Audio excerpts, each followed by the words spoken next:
South Indian filter coffee. South Indian filter காஃபியை பற்றிய என்னோட சில இனிமையான நினைவுகளை நான் உங்களோட ஷேர் பண்ணிக்கிறேன். அந்த காலத்தில் பார்த்தீங்கன்னாக்கா வே பேக் இன் 70s காலையில் எழுந்த உடனே கீழே எழுந்து நம்ம படுக்கையை விட்டு எழுந்து வரச்சேயே பார்த்தீங்கன்னாக்கா சமையல் ரூம்லேருந்து கம கம கமன்னு வாசனை வந்துட்டு இருக்கோம். ஏன்னாக்கா அந்த coffee filter, traditional South Indian coffee ஃபில்டரில் அந்த பொடியை போட்டு அதை நல்லா அமுக்கி விட்டு தண்ணியை கொதிநிலைக்கு கொண்டு வந்து அந்த டிகாஷனை போடுவாங்க. அதுக்குள்ள வெளியில பார்த்தீங்கன்னாக்கா பெல் அடிக்கும். பால்காரர் வந்திருப்பாரு. பால்காரர் வந்து அவர் ஃபர்ஸ்ட் காமிக்கிறது, நான் கொண்டு வந்த பால் கேரில் தண்ணி இல்லை, என்னோட பால் அடல்டர்ட் இல்லை அப்படின்னு அதை தலைகீழ கவுத்து காமிப்பாரு. மாட்டிலேருந்து ஃப்ரெஷ்ஷாக பாலை கறப்பாரு.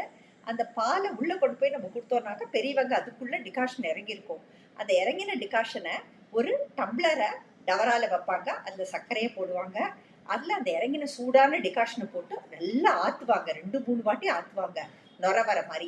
அதுக்கப்புறம் அந்த ஆதினதான அந்த டிகாஷன் மேலே அப்படியே பாயிலிங் பாயிண்ட், அதோட பாலோட பாயிலிங் பாயிண்ட்டுக்கு அது வந்த உடனே அந்த ஏடு படிஞ்சிருந்தா அதை ஊதி விட்டுட்டு அதை அப்படியே அந்த டிகாஷன், சக்கரை கலந்த டிகாஷனில் ஊற்றி திருப்பியும் இதே ப்ராசஸ் டவரால இந்த டம்ளர், டம்ளரில் இந்த டவரா இப்படின்னு மாற்றி மாற்றி ஆற்றுவாங்க. ஸோ அந்த ப்ராசஸ் வந்து ரொம்ப ரொம்ப அது ஒரு சுவையை கொடுக்கும். இன்ஃபேக்ட் எனி மெஷினில் பண்ணுற எஸ்ப்ரெஸோவை விட அந்த காஃபி வந்து ரொம்ப டேஸ்டியாக இருக்கும். இது வந்து நான் என்னோட கண்களால் பார்த்துருக்கேன், என்ஜாய் பண்ணியிருக்கேன்.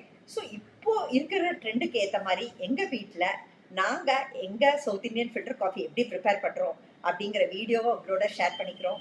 நீங்கள் பாருங்கள். உங்களுக்கு பிடிச்சிருந்தாக்க லைக் பண்ணுங்கள், ஷேர் பண்ணுங்கள், சப்ஸ்கிரைப் பண்ணுங்கள். உங்களோட இனிமையான நினைவுகளை எங்களோட பகிர்ந்துக்கோங்க. தேங்க்யூ.